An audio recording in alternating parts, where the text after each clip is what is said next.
eu égard à la constitution toza nango lelo pour na landi ba intervention na yo aux alliés d'accord pour la révision parce qu'ils ont la disposition qu'on doit retoucher na kati ya constitution na lingi na yeba économiquement pour que la vision politique te yo vana na économie congolais azoyo kayo ce qu'il faut pas toucher constitution sur le plan économique ba article to ba disposition nini ezo déranger ou ezo déranger constitution sur le plan économique ou nécessité na ezo la jour ba ko toucher il faut économiquement biloko ezo la réviser. Quel est le bien fondé à démarche wana sur le plan économique? Merci beaucoup Sango. Namboka na biso bato baza distrait. Au monaki na décembre gouvernement na biso na gouvernement ya États-Unis d'Amérique et signé accord autobenga accord de Washington. Mais malheureusement bato bazaka makelele biso ba Congolais tozaka koloba metenga kotanga te.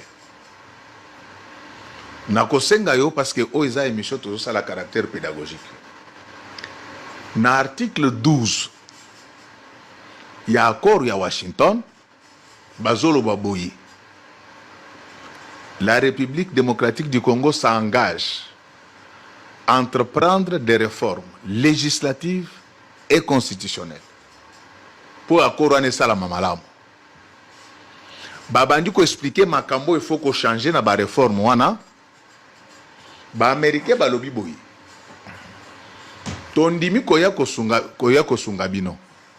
Et d'ailleurs, tant que banda ko lobana yo awake akoro yo eleki drone na makasi bato banda ndimate. Lelo ba rebelle bazo kanga bisaka bazo kende likolo ya corona.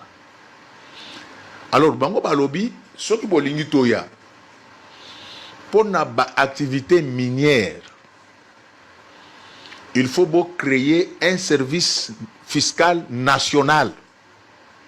Oyo ko banda ko gérer makambo ya impôt na biso donc to lingité toya lelo naza na DGI lobi naza na DGDA lobi naza na DGRAD lobi naza na DGRK balingi biloko anate évidemment ce côté même lelo na monde mobimba tendance ezali ya kozala na unité de revenu moko ezala na Uganda na Rwanda mutafuti loko moko couvrir ba charge voilà et couvrir. Donc, c'est-à-dire que naye na bosolo, na fouti mbongo na nyonso. Vous gagnez en temps. Mais, difficulté ya kosala eloko wana na mboka na biso, ezali constitution na biso. Ah bon?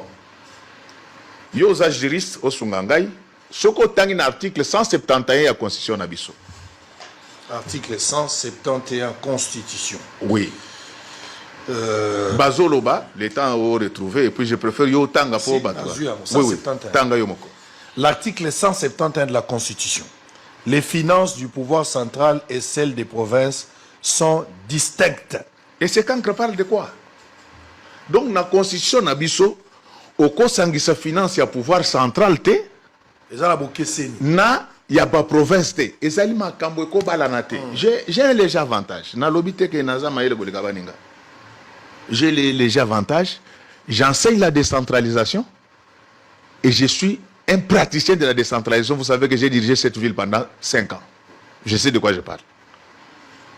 Donc, la finance, la constitution, la biso est que finance, il y a province, il y a pouvoir central et il y a balanate. Finance publique est anime. Et ça dit qu'il y a des dépenses, il y a des recettes, mais c'est aussi les services de mobilisateurs, il y a des recettes. Nakosenga yo sango, avec tout le respect que je vous dois, oui. Aucun article 204 de la Constitution nabiso. 204? Oui. L'article 204 de la Constitution nabiso ne place pas déclinant les pouvoirs exclusifs de la province. Très bien. Mesdames et messieurs, nous sommes en direct. Vous avez l'Andabiso TV Radio T. Boyo Kamakamo Nazotanga, prenez aussi la Constitution avec moi. Nous allons lire l'article 204. Sans préjudice des autres dispositions de la présente Constitution, les matières suivantes sont de la compétence exclusive des provinces. Voilà.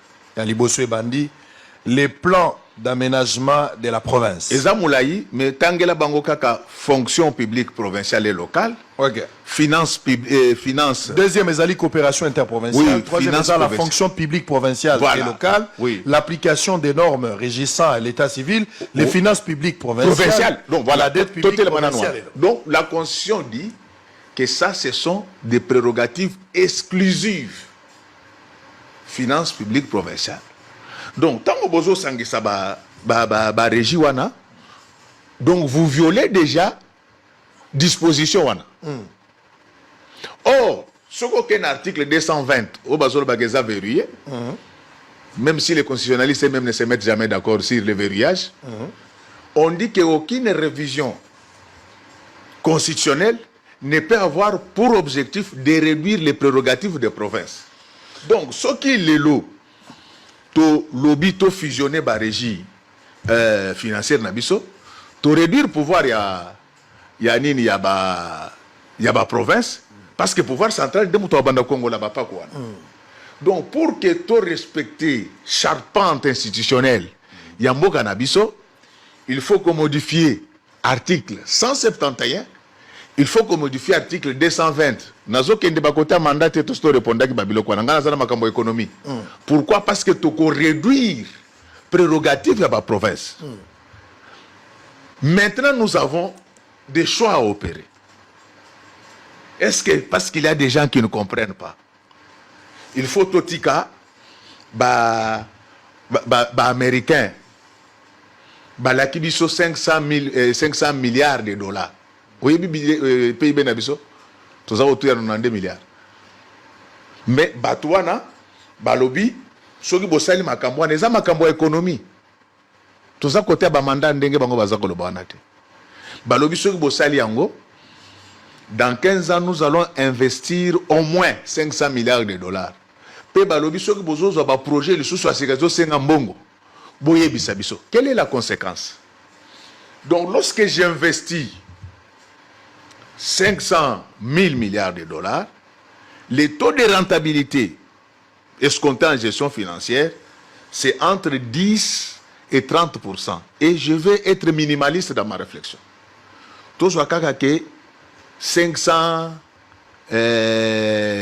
milliards wana et produire 10% de rentabilité. Donc nous allons nous retrouver avec une richesse supplémentaire, il y a 5 000 milliards de dollars. Donc, lorsqu'on vous amène les 500 milliards de dollars, ça va renforcer votre PIB lorsque nous ne prenons que l'approche dépense. Selon la formule Y égale à C, plus I, plus G, plus X moins M. Donc, I est un investissement. Donc, du coup, 500 milliards, au Sangisiango, na 92 milliards nous avons un PIB de 592 milliards de dollars. Et nous devenons la première économie africaine. J'ai besoin de Hollandais. Parce qu'aujourd'hui, la première économie africaine, c'est l'Afrique du Sud. Elle a un PIB de 477 milliards de dollars. Donc, ce qui est investissement est salami. Dès que si l'Ibiso est comme une meilleure économie africaine. Donc, Biso, il faut que banga bato ba yebite yo, poto lo bate parce que bango ba pekisi bato ba loba. Donc, totika bato bazo souffrir na mboka pendant que nzamba pesi biso bomengo. Tango ba américain bazo na ba entreprise. Misale kozala partout. Ba jeune oyo bozo lobake baza makasite. Bazo meladiamba parce que baza na eloko kosala te. Quand ces entreprises là viennent, ba jeune baza na misala, c'est le transfert de la technologie tokokoma pe na bana ba komi kosala ba ordinateur. Vous voulez quoi finalement? L'émergence passe par l'intelligence et la Bible dit mon peuple meurt faute de connaissance.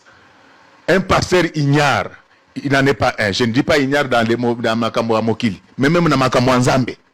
Donc, pasteur ou aza penza normal, il faut à la Sakabat Makambo ya Lola, à la Sabango Peya Mokili. Nazo tuna yonde konanga. Vous satira wa. Non. Ah, koto to na ba lepre, koto to na ba ignare. Non. Comme mangana ba débat na te.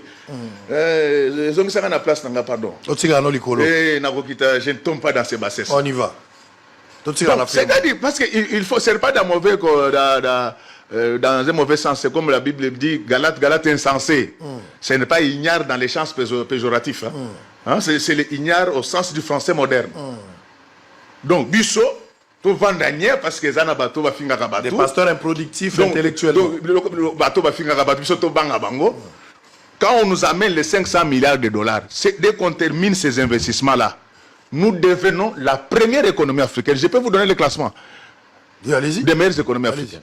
La première économie africaine.